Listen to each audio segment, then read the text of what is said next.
Puluhan massa yang menamakan dirinya Aliansi Mahasiswa dan Pemuda Biren berunjuk rasa di depan pintu gerbang kantor Bupati Biren. Massa mempertanyakan kinerja kepemimpinan Bupati dan Wakil Bupati Biren, Ruslan dan Mukhtar Abda selama 2 tahun lebih kepemimpinannya.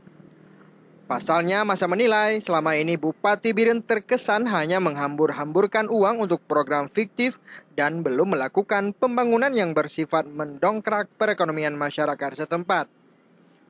Massa juga mendesak pemerintah Biren agar segera menyelesaikan semua persoalan korupsi dan masalah lain yang terjadi selama 2 tahun terakhir. Dalam orasi yang berlangsung selama 2 jam lebih itu, para pengunjuk rasa juga mengancam akan terus menuntut janji Bupati dengan membawa massa yang lebih banyak. Dari Kabupaten Biren, Muhammad MY melaporkan untuk Aceh Video.